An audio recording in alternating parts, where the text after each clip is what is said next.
उचित ही कह रही है। जहाँ संदेह होता है ना, वहाँ संबंध नहीं बनते। वही तो। मैं तो कहती हूँ उचित ही हुआ। ऐसे परिवार में जाने से आपकी पुत्री बच गई।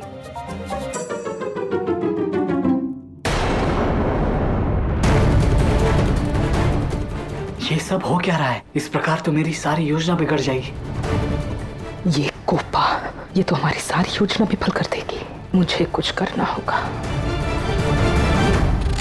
हाँ, मैं मानता हूं कि सामाजिक दबाव में आकर बाबा कुछ अधिक ही बोल गए, परंतु क्या करे वृषभान काका, बढ़ती आयु में ऐसे दोष लग ही जाते हैं ना। व्योमेश, मैं ठीक कह रहा हूँ बाबा। जो कुछ हुआ उससे मुझे कोई समस्या नहीं। कोई बात नहीं यदि सगाई नहीं हुई तो, किंतु विवाह में कोई बाधा नहीं आएगी और विवाह शुभ मुहूर्त के अनुसार ही होगा, है ना वृषभान काका? ये तो अति शुभ समाचार है व्योमेश।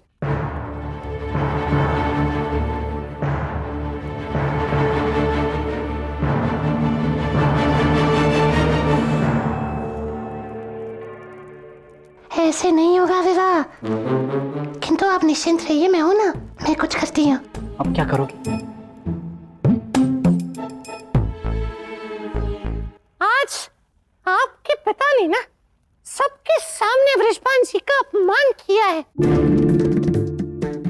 बरसाना की पुत्री राधा का अपमान किया है। इस पूरे गांव के सम्मान पर लांछन लगाया आप लोगों ने।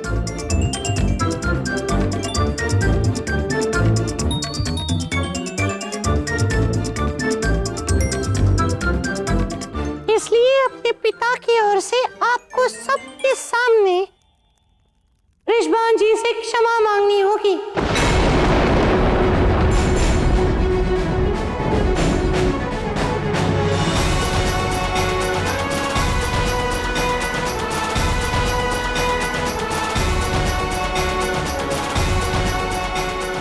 क्षमा? और मैं? जैसा कह रही वैसा कर लीजिए ना। स्मार्टफोन रखिए, मैं जो भी कर रही हूँ आपके लिए कर रही हूँ केवल, बस क्या है, ऐसा करके आप राधा को वापस पाएंगे नहीं, है ना? विवाह चाहते हो ना? कोपा, ये सब क्यों? मैंने तो कुछ अनुचित तो नहीं कहा है ना पिताजी?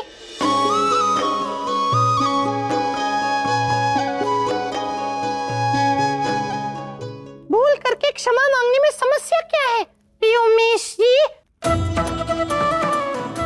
देखिए, मैं तो इतना जानती हूँ, वृषभान जी की भूल नहीं थी, फिर भी सबके सामने क्षमा मांगने के लिए सज्ज थे वो। अब इनकी भूल है, फिर भी क्षमा मांगने में इन्हें समस्या क्या है?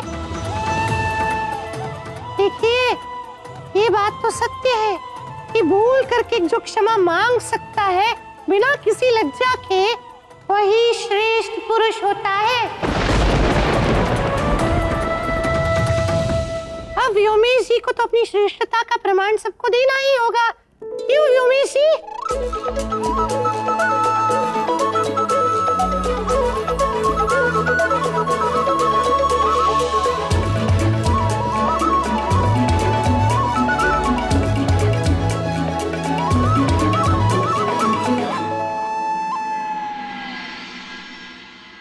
मैं अपने माता पिता की ओर से आपसे क्षमा मांगता हूँ।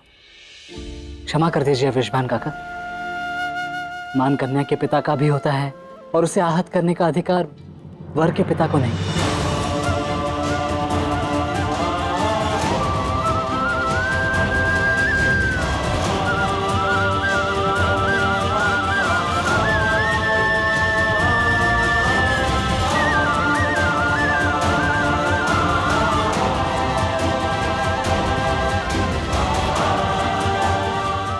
अद्भुत कान्हा, मान गए तुम्हें और तुम्हारी लीला को।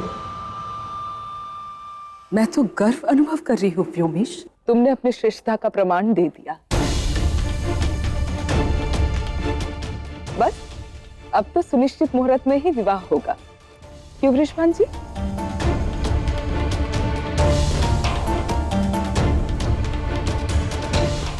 आओ कीर्तिदा, अतिथियों को भोजन परोसते हैं। चलो।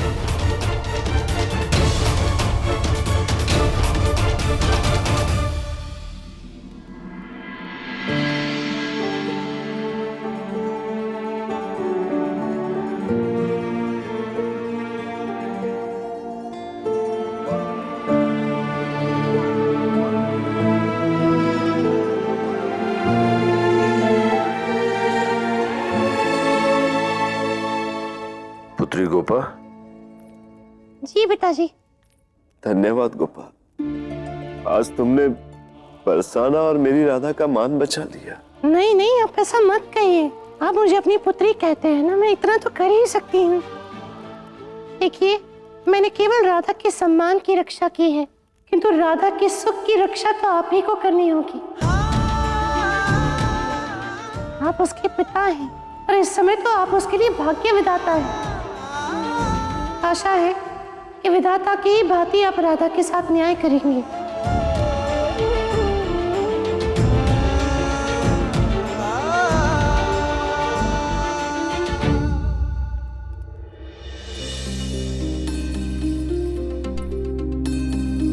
क्या कृष्ण सही कह रहा था?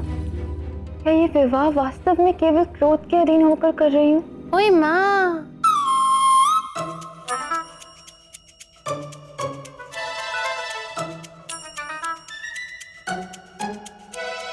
तुम्हें हर बात समझने में इतना विलंब क्यों होता है राधा? तुम यहाँ क्या कर रहे हो कृष्ण? वो आपने अभी तक धन्यवाद नहीं कहा। मैं सोच रही थी कि आप धन्यवाद भी नहीं करेंगी।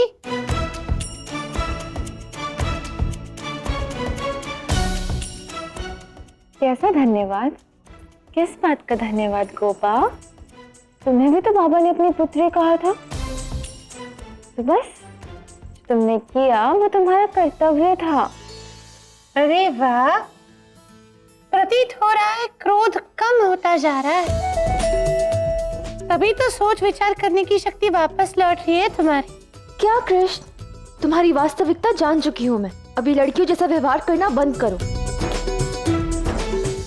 वैसे तुम यहाँ क्या कर रहे हो? तुम तो चले गए थे ना?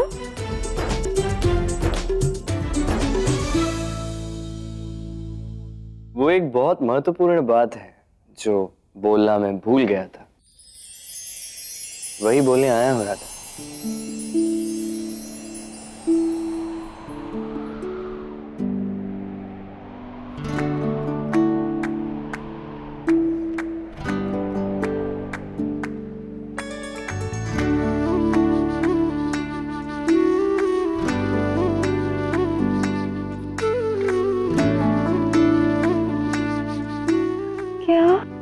क्या कहने वाले थे?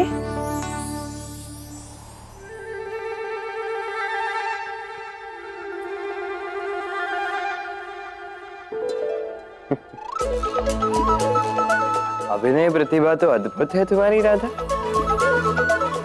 वाह, कुछ सीख रहा हूं तुमसे।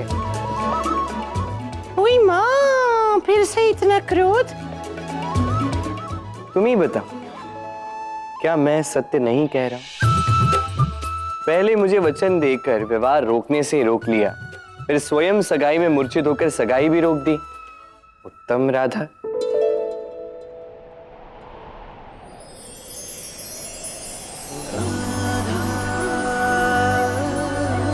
कृष्णा